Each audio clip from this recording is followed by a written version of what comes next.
Okay, the last video I did was this one, which was the turbocharger boost limit or boost limiting map, and I mentioned that we've got a map and we've also got a single value to stop things getting out of control. And I also mentioned in passing that we've got this one here, which is the N75 map, and I think I probably warned people in a previous video, don't fiddle with this map. Okay, now this map is for the actual turbocharger actuation. So this is the map that's actually controlling what the turbocharger is doing. And that's why you don't want to fiddle with it. Right, now let's open it. Right, now if you remember back to when I looked at this map in the past, we've got revs per minute, we've got the amount of fuel that will be injected. And so these two are pretty much tied together as usual, aren't they? Because if I inject more fuel, I'll get more revs. So it's almost as if I'm looking at the same thing mirrored. I inject a lot more fuel, I get a lot more revs, and a hell of a lot more fuel, a hell of a lot more revs. And we've already noticed that somewhere around about 52-ish is probably about the peak, but it runs up to 58, and we've seen 58 before on other maps. Now let's have a look at what's going on. These values here, you could argue, are the amount of turbocharger effort that you can have. They are a percentage, and they go from 100 to 0, except that they rarely ever do. Most files that you will look at, the maximum here will be somewhere around 80 to 95. You don't often see 100. It does happen, but if you see figures at the beginning here for about 80, 85, 90, 95, that's fairly normal. And if you see figures down this end and the small end at 25 or 20, again, that is fairly normal. If you see large numbers all over the place over here, then somebody has fiddled with the map, and that is a nightmare, because the designers pretty much calculated all of these values, and they calculated these values because that calculation is based on the fact that the turbocharger will be actuated by an actuator, and it's got an actuating rod. And the actuating rod can have variable length.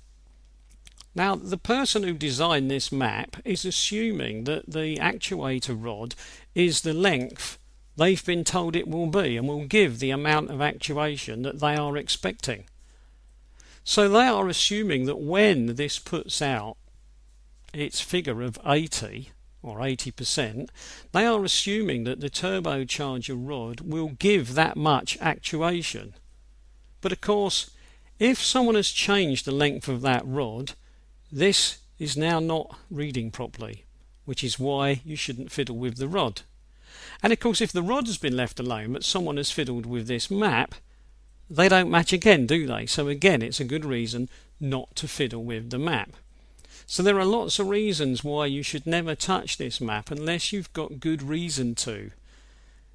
You've learnt enough to think that you can make a meaningful change, or you just want to make changes and gamble that you won't damage anything. But that's entirely up to you. But for God's sake, don't play around with this map on someone else's car, because you will end up upsetting them a great deal, and you may find you can't get back to where you wanted to be, especially if you fiddled with this map and the length of the rod of the actuator. So be wary of going down that road, especially if you're a beginner. Right, okay, now why is this not 100%? Well, like I said, it's very rarely 100%. It's nearly always somewhere around about 80 to 90, maybe 95. You might as well call it 100%. Basically, what it's saying is that at any of these values, the turbocharger should be set at the maximum position. So the vanes or nozzles, whatever you want to call them, will be set at the maximum value to give the maximum boost. Now don't confuse give maximum boost with maximum boost. When you say the turbocharger is set to give maximum boost, what it will actually be giving depends on the revs. So the words give maximum boost don't mean maximum boost. Maximum boost you can get under any circumstances. So here we've got the turbocharger, then it's set to give maximum boost. And look at this, we're down at idle. So in other words, when you turn the engine on, this map instantly sets the turbocharger to give maximum boost. The vanes are in a position that gives maximum boost. Now that would be fine, but of course as the revs per minute rose, the boost would just go up and up and up and up and up and up and up and up, and eventually something would break. Now if this was a turbocharger with a wastegate, the wastegate would open, so something wouldn't break, because we would open the wastegate and we would dump the pressure we don't want. And that wastegate would be fixed at, let's say, 2,300 millibars, because that's a figure we've seen here.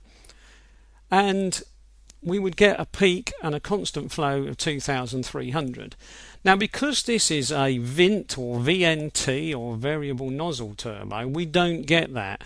What we get is a steady closing of the nozzles or vanes, or opening, depending on which way you look at it. Some people call it opening, some people call it closing. Let's just stick with the numbers and not worry about opening or closing. So while we've got 80, we've now got the ability to get maximum boost. So that's what we're trying to get. And because the revs are rising and we don't want to overboost, what we're actually going to do is the ability to request boost is reducing. So we're not requesting less boost, it's the ability to request boost that's being reduced. So we are steadily reducing the amount we're requesting, in the sense that we want boost to keep rising, but we don't want it to rise out of control. So what we're doing is we are asking for a little bit more and a little bit more and a little bit more and a little bit more. But effectively we're asking for more each time, but less of more. So if we were asking for 80%, let's say, last time, next time we're going to ask for, say, 72.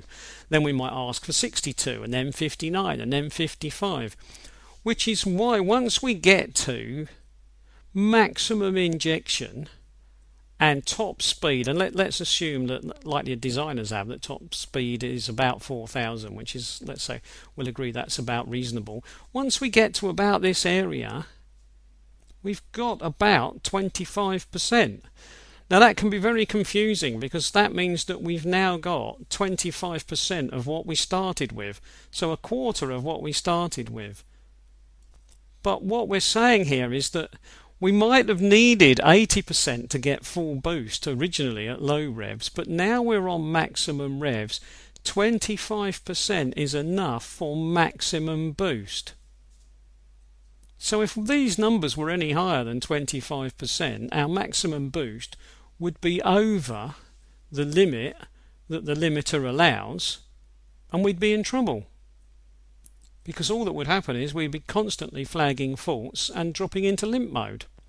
And this is where people come unstuck when they fiddle with this map. People often fiddle with this map because they just think, well, if I make these numbers higher, I must get more boost. But if you want to alter boost, what you do is you alter the boost map and you alter the boost limiting map. You don't play around with this map, because there isn't any need to play around with this map to get reasonable changes. So generally speaking, you don't need to fiddle with this map. So if you do, either do it under the guidance of somebody, or do it so that you're actually making changes that you are testing. So you're just making a few changes, checking the car to see what it's like. But do not make sudden great changes to it and then drive the car, because you run the risk of either dropping straight into limp mode or damaging the turbocharger. And so you don't want to go down that road. Right, I'll just close that one off then. Right, and I'll stop there.